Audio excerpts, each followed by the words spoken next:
Բարև ձեզ Սիմոնյան Post YouTube-յան ալիքի հարգելի հետևորդներ, այսօր զրուցելու եմ իրավաբան Աբրասի Մաթոյանի հետ, բայց մինչև մեր զրույցը սկսելը պետք է խնդրեմ, որ անպայման բաժանորդագրվեք ալիքին, հավանեք այս տեսանյութը եւ նաեւ գրեք ձեր կարծիքը, դիրքորոշումը այն թեմաների վերաբերյալ, որոնք մենք հաջորդիվ պետք է քննարկենք։ Բարև ձեզ Աբրասի։ Բարև ձեզ Կորյուն ջան։ Դուք ես տեսանյութներում տեսնում եմ, որ Հայաստան դաշինքի հետ հիմնականում մասնակցում եք նախընտրական քարոզարշավին, բայց մի պահ եթե թողենք Հայաստան դաշինքի հետ կապված հանգամանքը, ընդհանուր եթե իրավական առումով նայենք քարոզարշավի ընթացքին, դուք ինչպես եք գնահատում այն ընտրական օրենսգրքի եւ սահմանադրության տառին ու ոգուն համահունչ է, թե այնուամենայնիվ կան հակաիրավական դրսևորումներ։ Եթե ընդհանուր նորմերով փորձենք նայենք, հակաիրավական դրսևորումներ ավելի շատ փորձվում են իշխանության կողմից ընդդիմության որևէ ներկայացուցիչի կամ ընդդիմադիր ուժի կպցվել, այսպես ասած, պիդագավորել, որովհետև եթե լրջությամբ ուսումնասիրում ես, նախ ինֆորմացիան առումով քիչ է, տվյալը, որպեսզի կարողանա անկողմնակալ դիտորդը կարծիք կազմել, արդյոք տեղի ունեցածը իրոք ընտրական խախտման մասին է, լուրջ ընտրական խախտման մասին է եւ ընդհանուր հանցանքի հասնող խախտման մասին է, թե ուղղակի այդպես է ստացվել հայտնի ձեռագրի պատճառով։ Ավելի շատ այդ եմ ես տեսնում, իսկ մյուս տեսանելի խախտումները ինձ համար ավելի շատ բանի տիրույթում են, ինչ որ վարչական տիրույթում են, որոնք որ պայմանավորված են ռեսուրսի կիրառմամբ եւ այլն եւ այլն։ Իսկ խոսույթի առումով ինչ կասեք, սպառնալիքներ հնչում են, հայհոյանքներ դեռևս չէ, բայց դրան էլ կհասնենք, վիրավորանքներ հնչում են, ֆիզիկական նույնիսկ ոչնչացման, ազատազրկման, սա օրինական է քարոզարշավի տրամաբանության մեջ։ Եկեք ավելի ազնիվ լինենք ու շեշտենք, որ ձեր կողմից նշված բոլոր այդ սպառնալիք, վիրավորանք եւ այլն նախ եւ առաջ սկսվել են տարածվել իշխանական ներկա պահին իշխանություն կազմող թիմի կողմից Դե հա, ու շարունակվում Հայաստանում են քրտելու իրենց մենակիորը կողմից, Նիկոլ Փաշինյանն է պատկանում։ ու շարունակվում են նաեւ իրենց կողմից, իսկ մեր այս կամ այն ընդդիմադիր ուժի կողմից հնչեցված որևէ բառը կարելի է ընդունել որպես փաստի արձանագրում, ոչ թե վիրավորանք։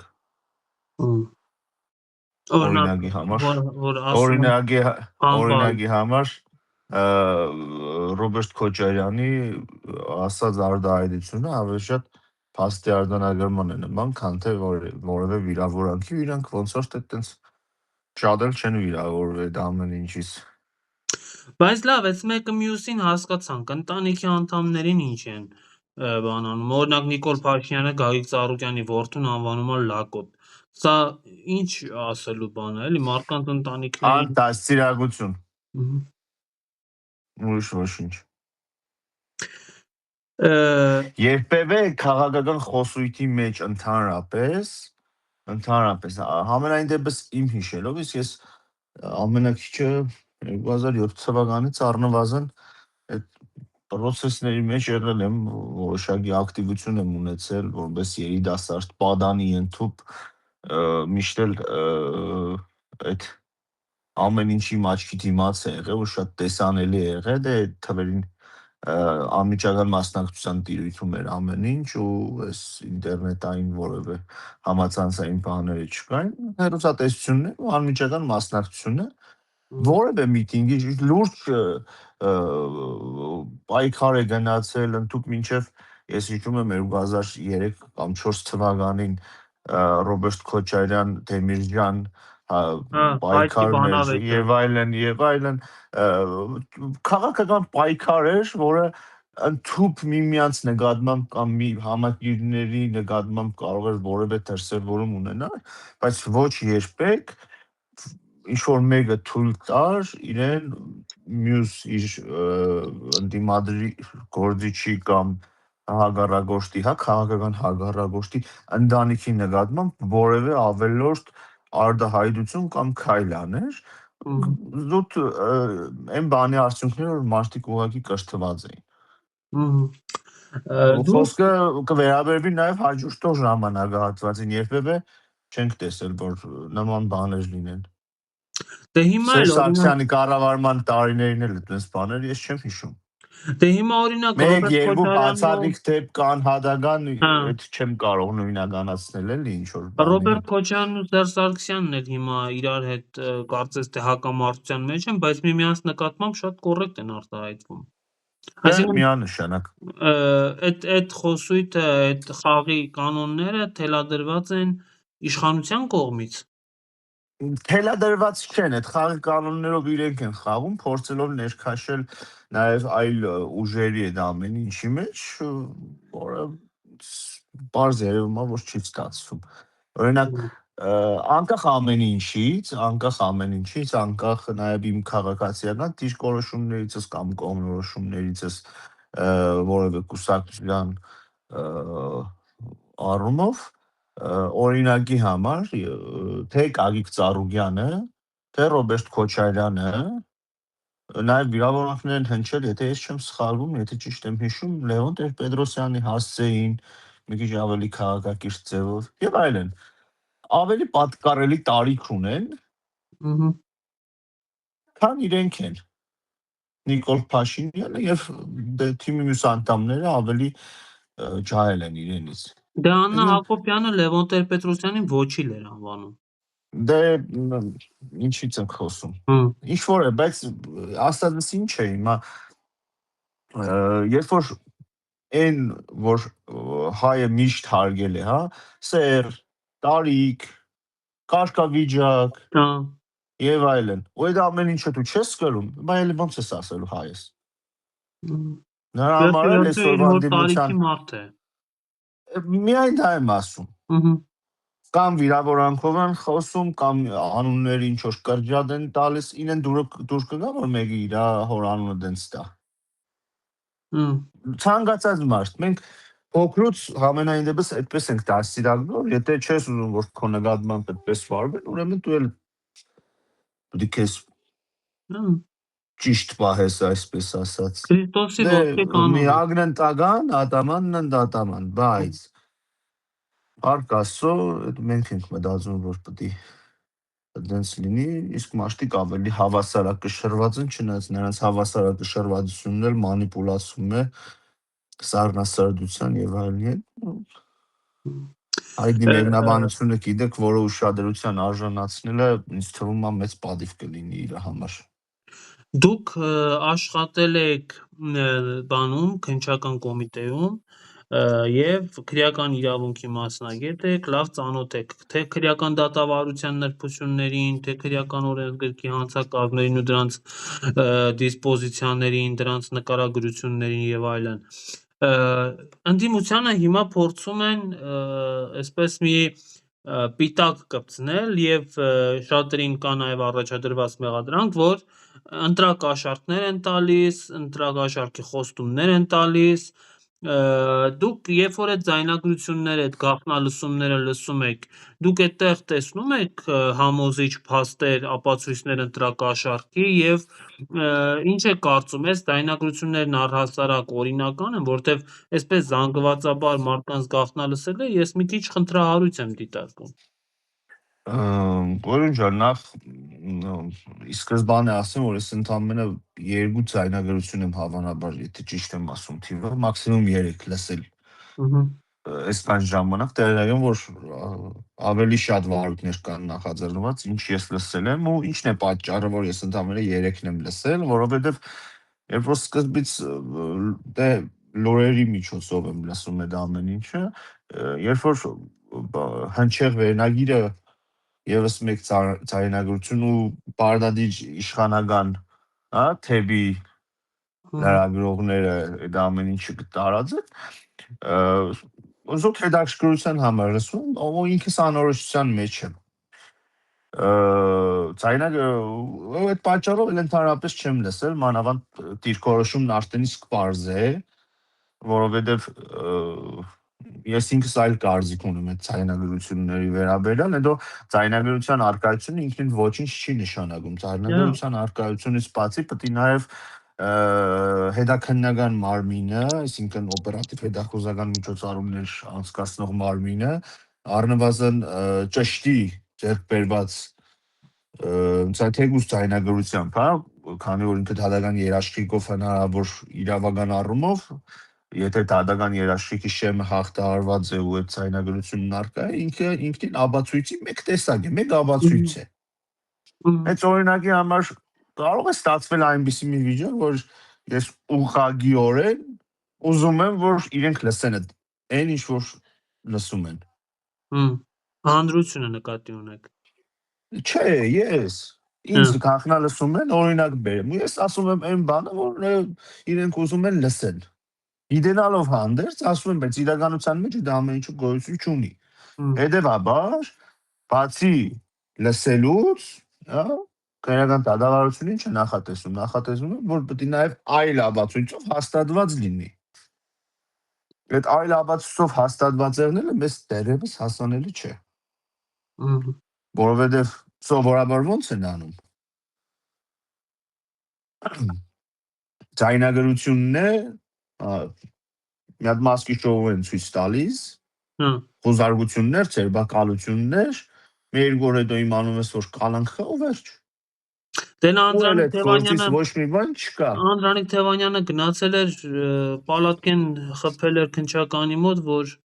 կարողանա մտնի, ես ճակերտավոր եմ ասում իհարկե։ Անդրանիկ Թևանյանի գործի մեջ ամենասարսափելին գիտեք որն է։ Ես չեմ հաստատում որևէ բան, չեմ ժխտում որևէ բան, ինքս ոչ մի բանի տեղյակ չեմ։ Զուտ հայտարարության հիման վրա ներկա պահին կարծիք եմ հայտնում պետության կարևորագույն օղակների չաշխատելու վերաբերյալ։ Եթե դուք պնդում եք, որ այդ ամեն ինչը այդպես է, ազգային անվտանգությունը ինչ է անում 2 տարի։ Վարժական հավաքից խուսափող էր բռնում, թե հոգևորական կամ հոգևորականների էր կախնալսում։ Ինձ թվում է պետք է հիշեք Նիկոլ Փաշինյանի սկզբնական այդ վայրահաճությունները, բանի եկեղեցականների հետ կապված են նորաձևության մի հատ շարժում ունեին կրթվելու հետ կապված։ Ինքը պարզաբանում էր, թե ինչպես է լինում, որ եթե ճիշտ եմ հիշում, Միքայել Սրբազանի ձերբակալության հաջորդ օրը ազատության լրագրողը որ հարց տվեց, ինքը պարզաբանում էր, թե տվյալները որտեղից իրանց, չէ, ԱԱՑ-ն իրեն է հայտնում եւ այլն, հետո ես հոդված գրեցի այն մասին, որ եթե գաղտնազերծված չէ ԱԱՑ-ի տվյալը, ինքնին հələ դա պետական գաղտնիքի տիրույթում է, հետեւաբար դու չես կարա որևէ խոսույթում այդ ամեն ինչը արտահայտես։ Նախաձեռնող մարմինն էլ ինքը ճիշտ է, ԱԱՑ-ին վերահսկող, բայց ԱԱՑ-ն պետք է գաղտնազերծի, ինքը չի կարա որոշի, որ տենց գաղտնազերծելու է այդ ինֆորմացիան ու գաղտնազերծի տենց մի հատ հոգևորականի կպնի։ Սրանով են զբաղված եղել իրանք ու հետո էլ արդեն փորձը ցույց է տվել, եթե չեմ սխալվում, այս մի քանի տարիների ընթացքում տասնյակ դեպքեր եղան պետական դավաճանության ձերբակալություններ եւ գործեր, որոնք որ կամ դատական ադյանով են արտարացվել մարդիկ, հաղորդումներ են նախապատրաստված, կամ էլ գործերը կարճվել են, բայց այդ մասկի շոուն էլի կար։ Եվ այլն։ Ընդհանրապես մեղադրանքները փոխել են կեսից։ Մանրամասն չգիտեմ, բայց մի քանի հաղորդում տեսել եմ, որ ամեն ինչ էլ փոփոխվել է ու առնվազն Անդրանիկ Թևանյանի գործով քաղաքական պատվեր չտեսնելը, դա չգիտեմ ոնց բնութագրեմ, ամենաճիշտ բառը երևի կույր պետք է լինես եւ խուլ որ չտեսնես ու չլսես այդ ամեն ինչը, մարդը մի օր շուտ պատվեր է տալիս։ Հələ չեմ անդրադառնում այն թեմային, որ ինքը արձակուրդի մեջ է, իրավունք չունի դա իմանալ, անցանք տեխնիկական հարցեր են։ ու իրանք ավելի շուտ գնան մտածեն, որ ոնց է լինում, որ արդեն 3-4 օրն է, հա, առնվազն, որ իրանց ամեն մի պտույտի ընթացքում մի քանի դպրոցի ու մի քանի այլ համայնքային կամ պետական հիմնարկի աշխատագիցներ են հայտնվում ու այնքան անամոթ են, որ որոշ դեպքերում նույնիսկ երեխաների, դպրոցականների են այդ ամեն ինչի մեջ ներքաշում։ Ուրիշ բան է, երբ որ երեխան իր ծնողի հետ կարա գա եւ այլն, ընդունենք նաեւ իրենց համակիրն է, երեխայի հետ նկարվի, բան չեմ ասի, բայց որ դպրոցի ուսուցիչը երեխայի հետ գալիս է, անկախ նրանից թե ում միտինգի, իմ համար անընդունելի է, օբյեկտիվությունն էլ օբյեկտիվություն պետք է մնա։ Դա ստորություն է ուղղակի։ Շատ լավ։ Ու առաջի պահանջողը պետք է այդ երեխայի ծնողը լինի, որ իր երեխային ներքաշեն նմանատիպ բաների մեջ։ Դե ծնողը ասում էր, մի ծնողը հիշում եք, որ ասում էր բանը, թող մի հատ պաչի հոր կարոտն առնի։ Դե հազվել է էլի։ Ինչ ասես կտեսնես քարոզարշավի ընթացքում։ Մենակ քարոզարշավի ընթացքում ինչի։ Մենակ քարոզարշավի ընթացքում չէ։ Ես արդեն վաղուց ունիմ այն թեզը, որ գիտեք ինչ հոգեբանական մեթոդ է կիրառվում։ Ի սկզբանե մանր ինֆորմացիայով հոգեբանական արկելքները, հա, մարդկանց այդ երգյուղները որևէ բանի շուրջ, հա, եկեղեցին կլիներ, ընտանիքը կլիներ, չգիտեմ, բանակը կլիներ, այն ամենաընդունելի, ամենասրբությունները, հա, այսպես ասեմ, որոնք որ հայի մեր ժողովրդի համար ընդունելի էին, որոշ դեպքերում ասում էին մենտալիտետի հարց է եւ այլն, բայց չէ, դրանք հենց կոնկրետ հոգեբանորեն ձևավորված երևույթներ, որոնք որ մարդիկ սրբությամբ են վերաբերվում, իրենք քիչ-քիչ, կաթիլ-կաթիլ տարբեր ինֆորմացիաներով, ազդակներով այդ ամեն ինչը կորզանեցին ու այդ ամեն ինչի հետ մեկտեղ փորձում են արդեն վերջնականապես ժողովրդի մոտ ամեն ինչ կորզանել։ Բոլոր զգացողությունները կորզանված է։ Իրանք առնվազն քայլերը արել են, ազդակները տվել են, որոնք ես զգացել եմ։ Կառավարության նիստին անդրադարձավ ընտանիքին, չէ, այն ժամանակ ապրելու ձև չունեին, գերդաստաններով էին ապրում։ Թեկուզ այդ համարական խոսույթով, հա, տոնայնությամբ խոսելը ինքնին արդեն իսկ բան է, բավարար է, որ դիմացինի մոտ այդ ամեն ինչը վերանա։ Ու ժամանակի ընթացքում այդ խաղը, հա, իմ կարծիքով Օվերտոնի խաղը պատուհան։ ուղղված է կոնկրետ ազգային թիմագծերը ու ազգային գաղափարախոսության մեջ մտնող բոլոր էլեմենտները հատ-հատ ոչնչացնելու ու հային սարքելու որ ազգային բույս, ազգ տեսակով որպես մոլախոտ, ոչ թե բույս, բույսը հələ լավ է։ Շատ բարի, հետևենք քարոզարշավին, գնալով ամեն ինչ ավելի թեժանում է, մեր հանրությանն էլ Ես մաղթենք կոչ կանեմ նաև ովքեր որ իրավասու են, նաև մասնակցեն քարոզարշավին, որ իրենց համար ավելի պարզ լինի իրենց դիրքորոշումը ոնց են արտահայտելու հունիսի 7-ին։ Այո, ինչպես ասում էին, միասին կարող ենք, դուք սիրում եք այդ արտահայտությունը։ Ոչ միայն, այո, միանշանակ։ Շատ Շնորհակալ բարի։ եմ այդ զրույցի համար։ Շնորհակալ եմ, ես եմ շնորհակալ։